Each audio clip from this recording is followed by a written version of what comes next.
Friends, welcome back to பசியும் ருசியும். இன்றைக்கி பசியும் ருசியமில் ஹோம்மேட் பாஸ்தா ஈஸியாக ஹெல்த்தியாக எப்படி செய்கிறது அப்படின்னு பார்க்க போகிறோம். ஸோ இந்த வீடியோ ஸ்கிப் பண்ணாமல் லாஸ்ட் வரைக்கும் பார்த்து நீங்களும் கண்டிப்பாக ட்ரை பண்ணி பாருங்கள். வாங்க ரெசிபிக்குள்ளே போகலாம். ஒரு கப் கோதுமை மாவை சப்பாத்திக்கு நம்ம எப்படி பிசைவோமோ அதே மாதிரி பிசைஞ்சு எடுத்துக்கணும். இது மாதிரி ஒரு கிளாத் போட்டு மூடி ஒரு 15 நிமிஷம் இதை ஊற வச்சுக்கலாம். 15 நிமிஷம் ஆன பிறகு மாவை எடுத்து ஒரு முறை நல்லா அழுத்தி பிசைஞ்சு விட்டுக்கணும்.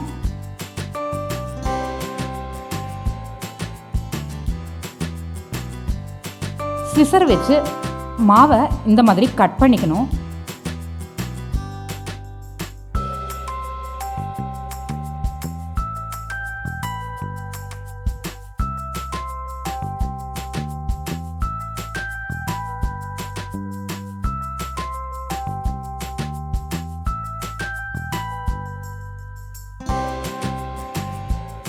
சிசர் எட்ஜில் மட்டும் வச்சு கட் பண்ணால் கொஞ்சம் சின்ன சைஸாக வரும். கொஞ்சம் லெங்க்த்தியாக வேணும் அப்படின்னா ஃபுல் சிசர் கட் பண்ணிக்கணும்.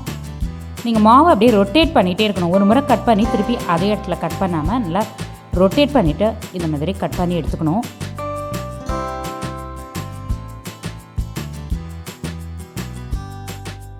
பாஸ்தாவை வேக வைக்கிறதுக்காக நம்ம இப்போ பாத்திரத்தில் தண்ணி சூடு பண்ணிக்கலாம். தண்ணி இந்த அளவுக்கு கொதித்த பிறகு 2 டிராப் ஆயில் விட்டுக்கலாம். இப்படி ஆயில் விடுறதுனால ஒட்டாமல் உதிரி உதிரியாக வரும் பாஸ்தா. நம்ம கட் பண்ணி வச்சுருக்க பாஸ்தாவை தண்ணியில் இந்த மாதிரி கொஞ்சம் கொஞ்சமாக போட்டுக்கலாம். ஒரு 2, 3, 4 அப்படி சேர்த்து போட்டுக்கலாம். ஏன்னா ஒட்டாமல் இருக்கும். அப்போ தான் டக்குன்னு போட்ட உடனே பாயில் ஆகின பீசஸ்லாம் அப்படியே மேலே வந்து மிதக்க ஆரம்பிச்சிடும்.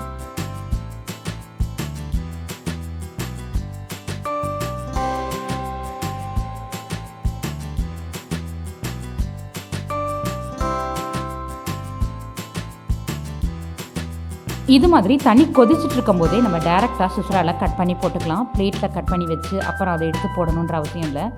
இது மாதிரி கூட நீங்கள் செய்யலாம். எல்லா பாஸ்தாவையும் நம்ம போட்டு முடித்த பிறகு ஒரு 2 நிமிஷம் இதே மாதிரி கொதிக்க விடணும். அதுக்கு பிறகு ஸ்டவ்வை சிம்மில் வச்சா எல்லா பாஸ்தாவுமே வெந்து மேலே இதே மாதிரி நிற்கும்.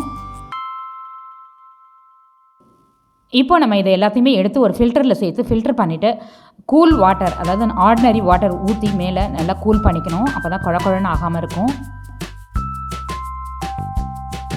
இன்றைக்கி தக்காளி வெங்காயத்தை பயன்படுத்தி ஒரு அருமையான டேஸ்டியான சிம்பிளான மசாலா சேர்க்க போகிறோம் பாஸ்தாவில். ஒரு பெரிய வெங்காயத்தை இந்த மாதிரி ரஃப்பாக கட் பண்ணி சேர்த்துக்கலாம். சேர்த்து லைட்டாக வதக்கி விட்டுக்கலாம்.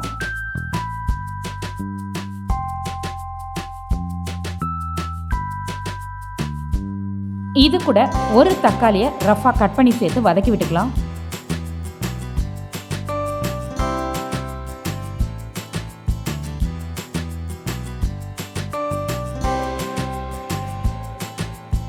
இந்த அளவுக்கு வதங்கின பிறகு இது கூட 1/2 ஸ்பூன் பிளைன் மிளகாய் தூள், 1/2 ஸ்பூன் கரம் மசாலா, 1/4 ஸ்பூன் மல்லித்தூள், தேவையான அளவு உப்பு சேர்த்து பச்சை வாசம் போகிற வரைக்கும் வதக்கி விட்டுக்கணும்.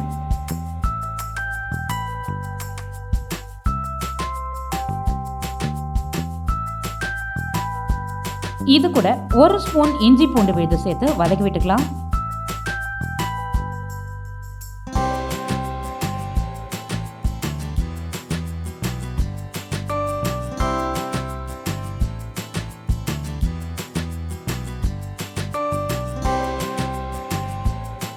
இந்த அளவுக்கு வதங்கின பிறகு இது கூட நம்ம பாயில் பண்ணி வச்சுருக்க பாஸ்தாவை சேர்த்து நல்லா மிக்ஸ் பண்ணிவிட்டு ஸ்டவ்வை சிம்மில் வச்சு ஒரு 2 நிமிஷம் அப்படியே விட்டுடலாம்.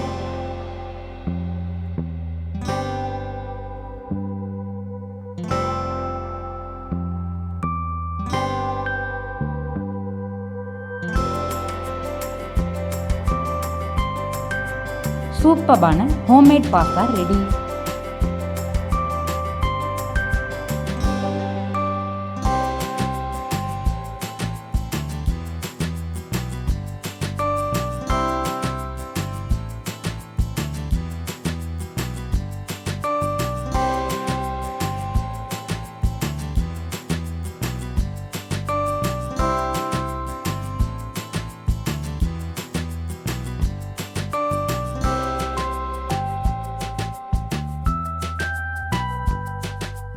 இந்த வீடியோ உங்களுக்கு பிடிச்சிருந்தா லைக் பண்ணுங்கள், ஷேர் பண்ணுங்கள்.